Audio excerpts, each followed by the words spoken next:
And good evening. Welcome to another edition of Coach's Corner, our first Coach's Corner of 2024. Hope you all had a great holiday week and Christmas and New Year's, and now we're back at it here on our first show of the new year. We're going to talk girls basketball first up, boys basketball coming up with Coach Jim McDaniel, but Coach Jimmy Howard joining us from the Highlander girls. Coach, and before we get to last night, let's step back first to the holiday shootout that Valley City hosted here last week. Really, what a fun atmosphere. What a fun 3 days here at the Hack. Yeah, we had some different teams that we're not going to see throughout the season, some different regions.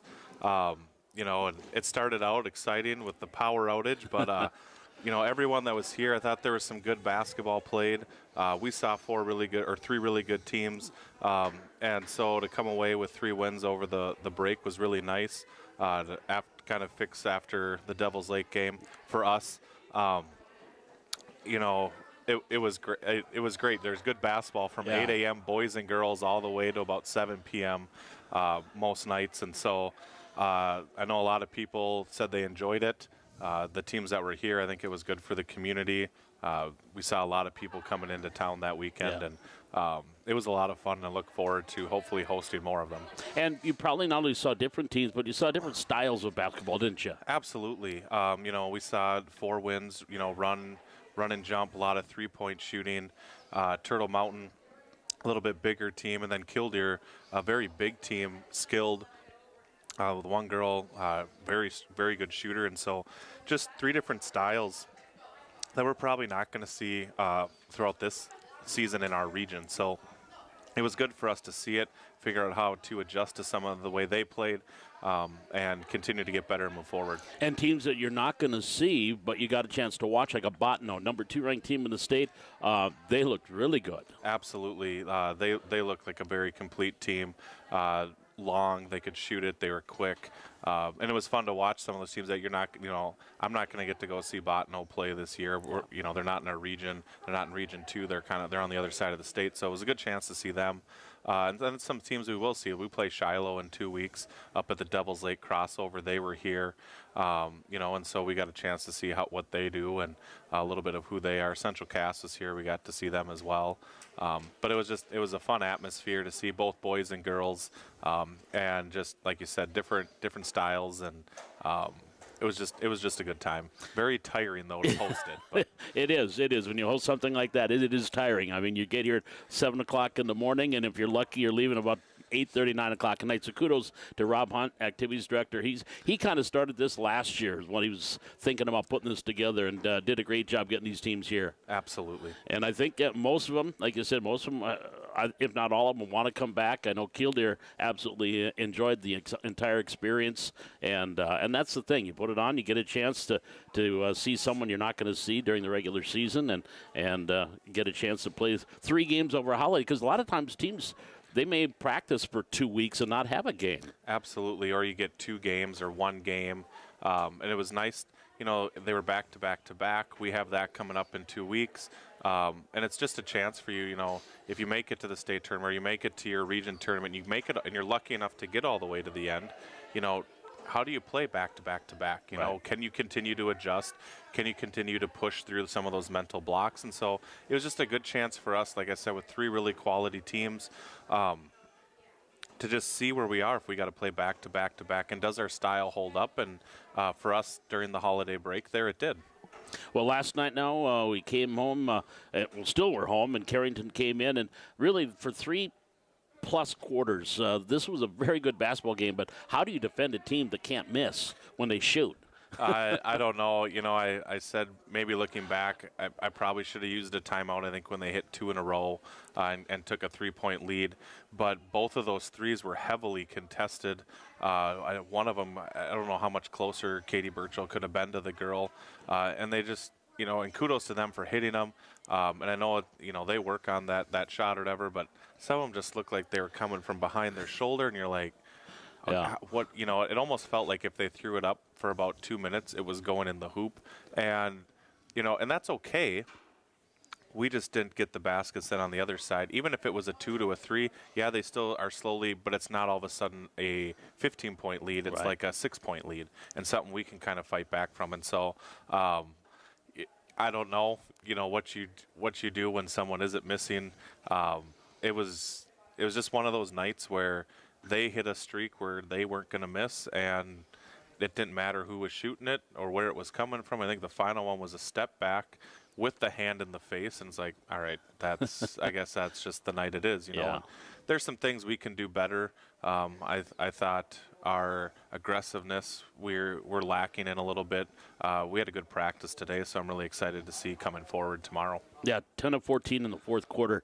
Oh, sorry, I had to bring that up. That they shot 71% in the fourth quarter. It is what it is. It is what it is, and I think 6 of them were threes, and yep. It's just we see them again.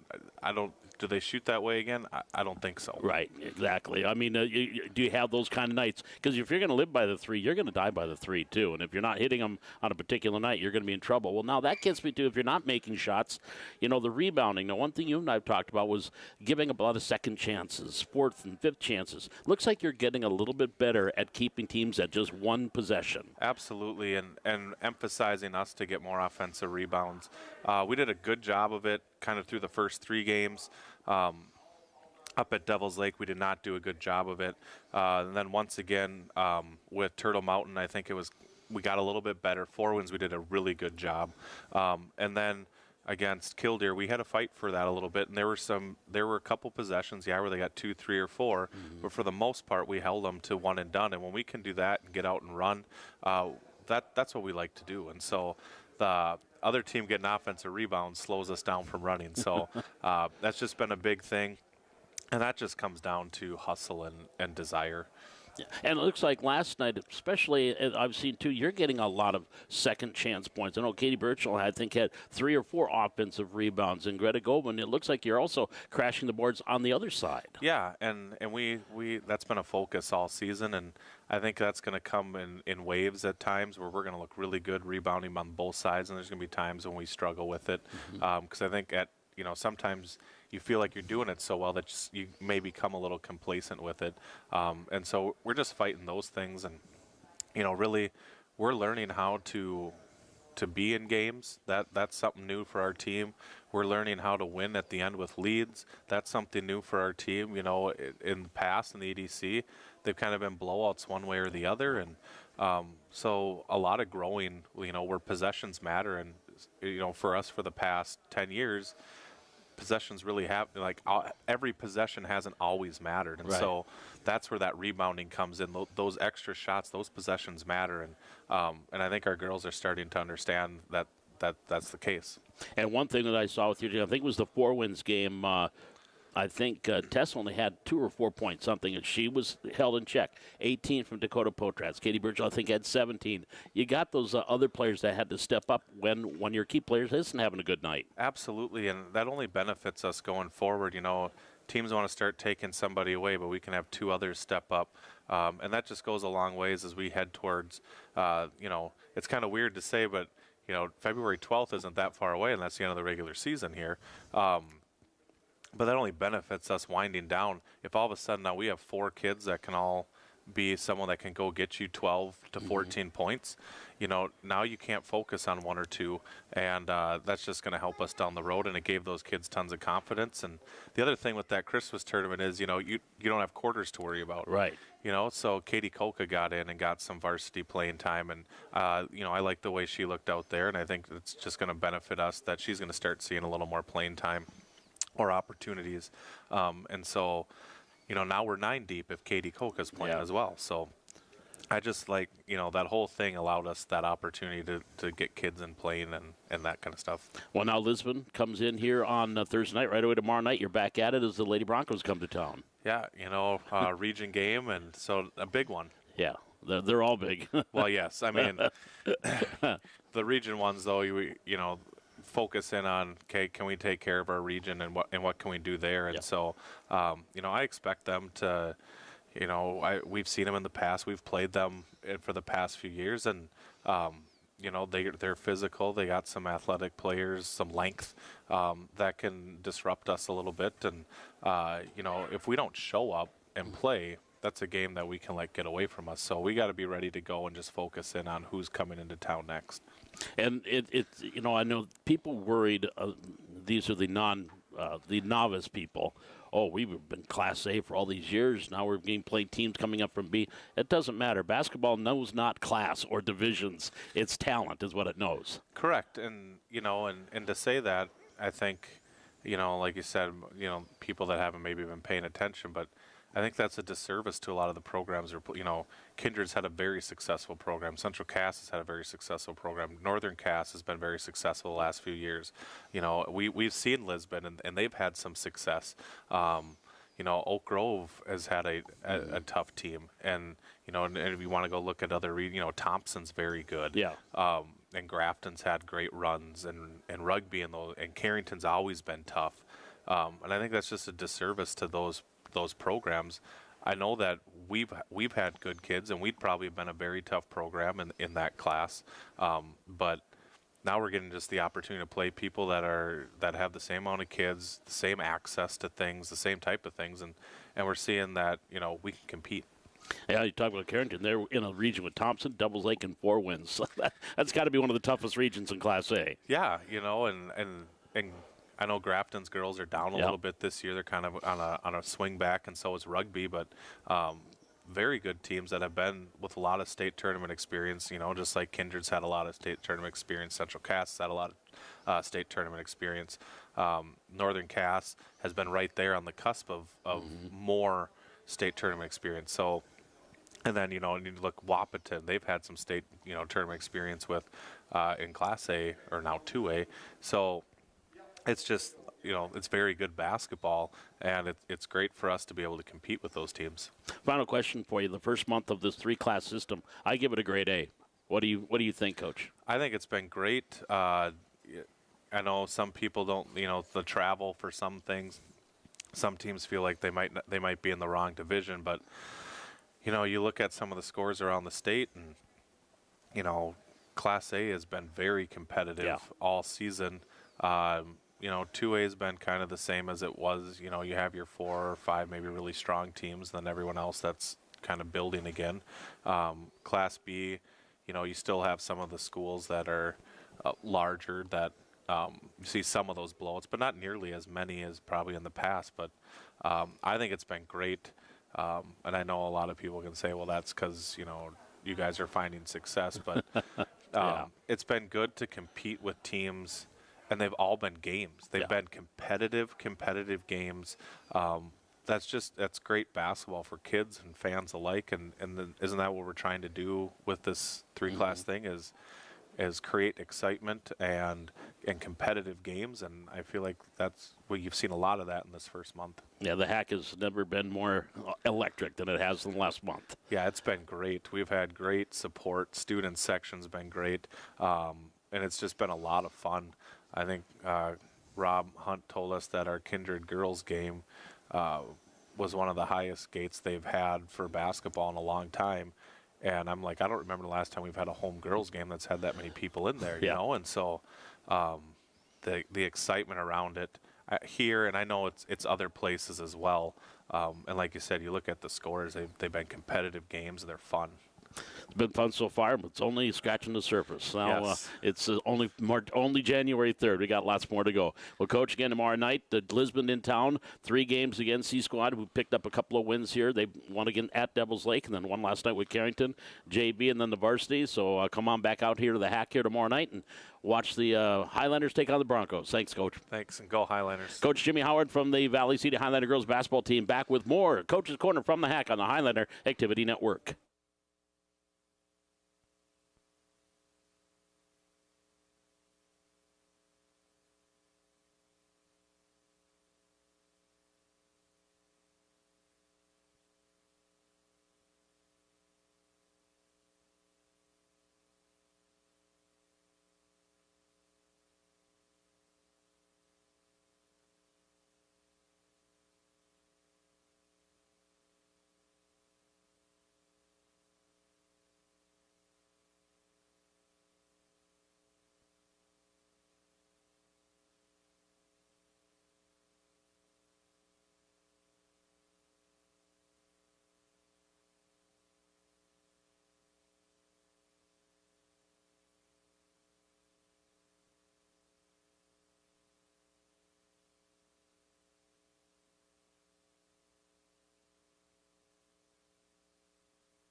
Back here on Coach's Corner, here on the Highline Activity Network, and now to our boys basketball, and Coach Jim McDaniel joining us from the Highlander boys. How you doing, Coach?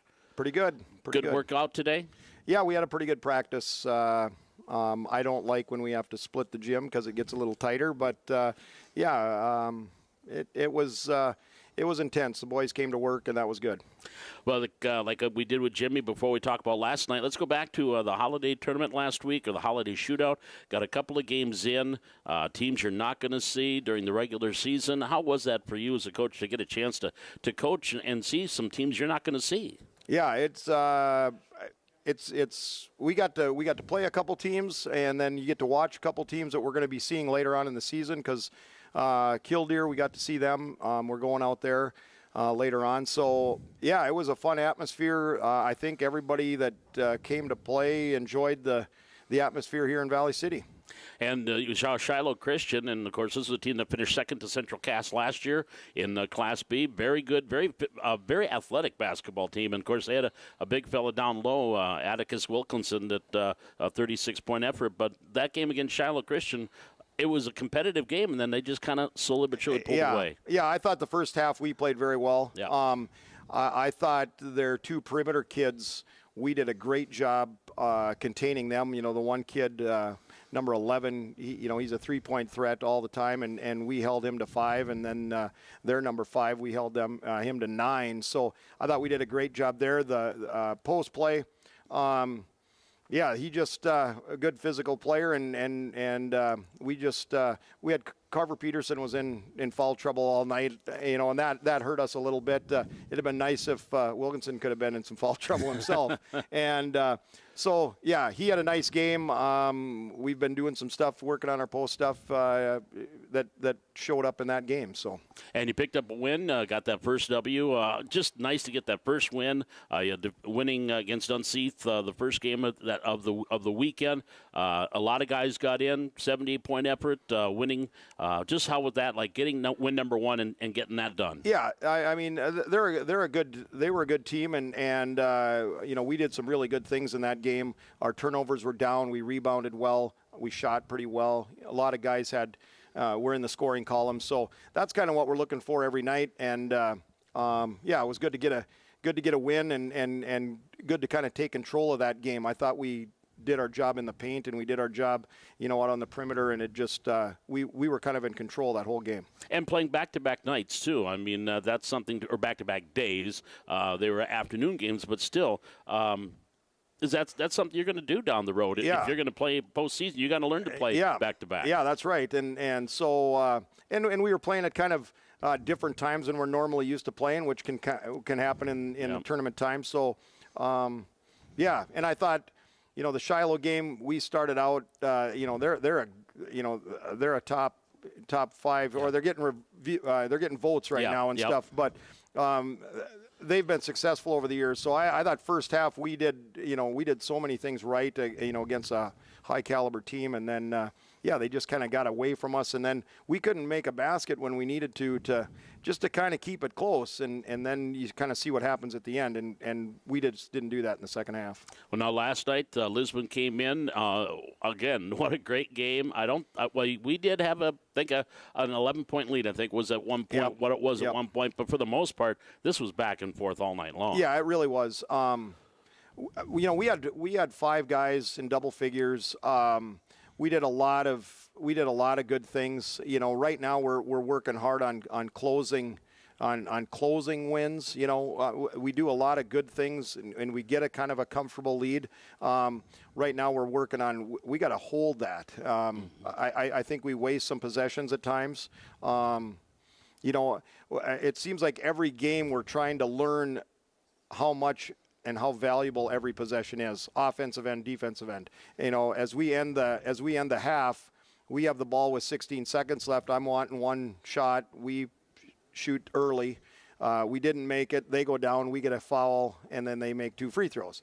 That's the stuff we're trying to avoid. We got a guy that's got another foul going in at halftime. Yeah. They get 2 points where. Okay, maybe we don't score in that 16 seconds, but we're preventing them from getting a bucket also. So some of those kind of things we're learning, and they come vital when you're in a tight in a tight game. I know one thing last night, Talon Larson got into double figures. Jack Dieterle got in double figures. But one thing on the stat sheet, everybody looks at scores. They look at points. Who scores? Well, Carver Peterson, yes, didn't have a bucket until the fourth quarter, but he had 10 rebounds. Yep. There are those other things that a person can do to help your team win, and that's what he did last night. Yes, and that's we talked with the guys a little bit today, and that's we're going to be one of those teams that has a number of guys that can score double figures. Every night, like last night, we had 5 guys. Some nights it's going to be 4, whatever. But it could be a mixture of guys. So there might be days where you're not shooting the ball well or you're not getting your opportunities to get points. But if you're giving the ball up, getting assists, getting rebounds, and those things, the next night. I look for Carver. He didn't have a bunch in the scoring column last night. Did some other good things. He might lead us the next game. Yeah. That's the type of team we have. So I like that kind of team. Who are you going to pick to guard? Who are you thinking is going to score? It might not be that guy that night. So now is Jack Dieterle your three-point shooter? Yeah, and banking him too. We got to called the bank on that one. We want to bank him in too. So, things really went kind of bad for us for a stretch, and then we were, there wasn't much time. But again, we're doing everything and doing everything we can. We're not giving up until that final buzzer. Yeah. We need to do a better job. From about the 4-minute mark in, we did some things that were costly, and then we get behind at the wrong time. I thought the JV game, we were at the bubble last night. Same kind of thing. We played 3 quarters of just kind of so-so basketball, got down by 20, and fourth quarter we stepped it up and we ended up losing by 2. We kind of ran out of time. If that game could have lasted 5 more minutes, we would have probably won by 10 or 15. We turn it on and we turn it off. We got to keep it on all the time, and so that's some of the things we're talking about and we're working on. That when the tip goes up, let's get after it for the whole 32 minutes. There's never a time to shut down. Well, you mentioned JV in the bubble. Now they're going to be at the Barnes County tournament here starting Thursday, Friday, Saturday. They've got Barnes County North, and that's going to be a fun game because those guys play football against one another, and now they get a chance to play basketball against one another. How big is that for these guys, these JV guys, to get a chance, like the girls did too in December, to play on the big floor, play varsity teams for the next 3 days? Yeah, it's going to be a fun atmosphere. I think the guys are going to enjoy it.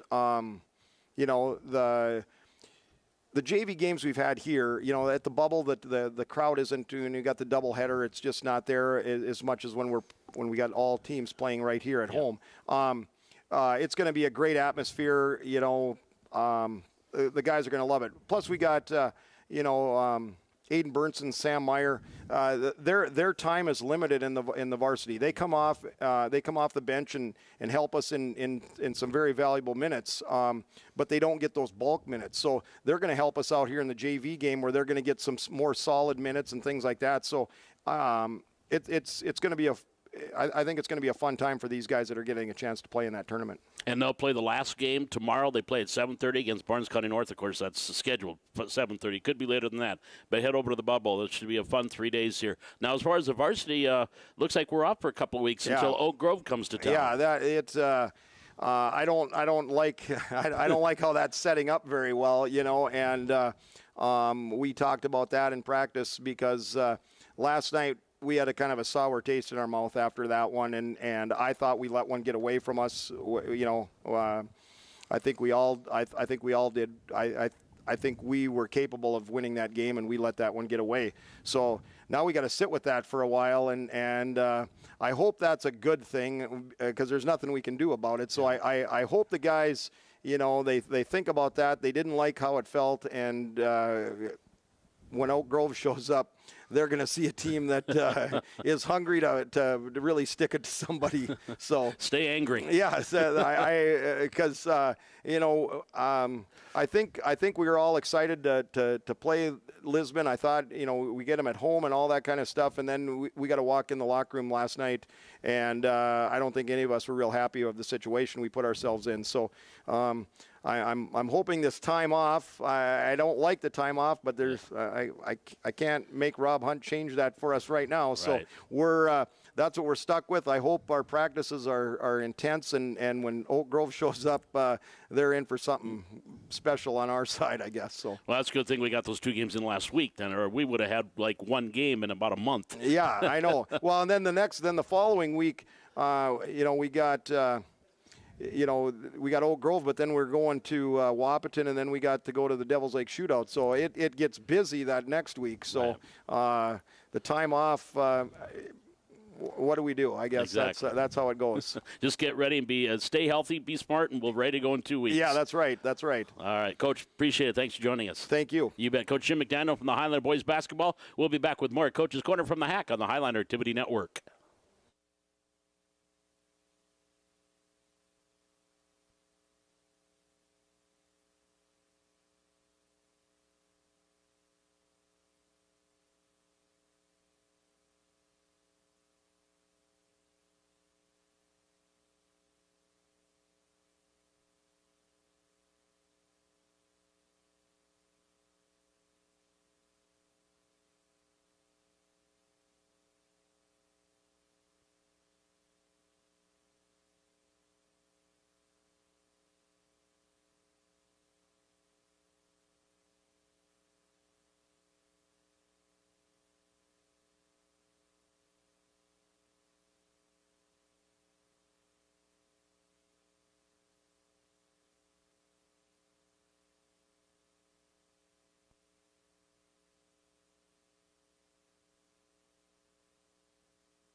And back here on Coach's Corner on the Highline Activity Network, wrapping things up for our first show of 2024. Just some things that are coming up as far as Highliners are concerned. Coming up on Sunday, it is auditions for the All-State Music Festivals coming up here this weekend in West Fargo, band and choir. So they're getting ready for that. And it's the auditions. We'll have more on how they did during auditions. Of course, that doesn't come until March when they have the All-State Music Festival. But this weekend, the Highliners the band and choir, they will be in West Fargo for the auditions here on Sunday.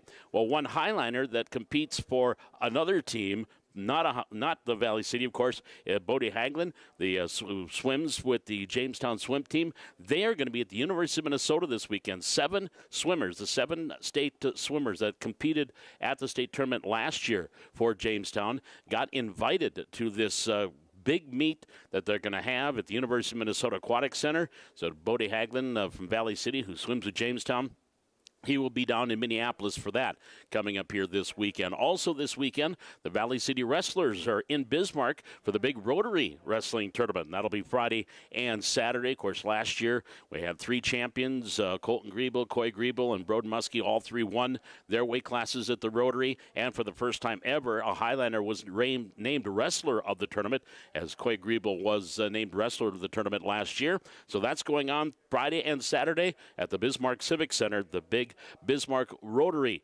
meet and tournament, and we'll find out more on how the Highlanders did coming up on our show next week. Again, we talked about it. Basketball, they are off until for 2 weeks until they take on Fargo Oak Grove. Girls basketball here tomorrow night against Lisbon, and gymnastics. They will have their only home meet on Friday night at the Youth Sports Complex, and they'll have Wahpeton and Fargo Public Schools. That's Davies, North and South are all combined for one team, and that will be on Friday night. Gymnastics, and it'll get started about 5 o'clock. So head on over to the Youth Sports Complex on Friday night and watch the only home meet of the year for the Highliner gymnasts. Well, that's about it for this week's Coach's Corner, our first of the new year. We'll be back again next week, and again, lots to talk about with basketball, wrestling, and gymnastics, and we'll see how those singers and the performers did at the All-State auditions on Sunday, and all that and more as we have Coach's Corner back again, 6 o'clock next Wednesday night here at the Hack in the lobby at the Highline Activity Center. It is Coach's Corner on the Highline Activity Network, and again, my thanks to Jaden Johnson, our technical director and cameraman tonight. We will see you next week.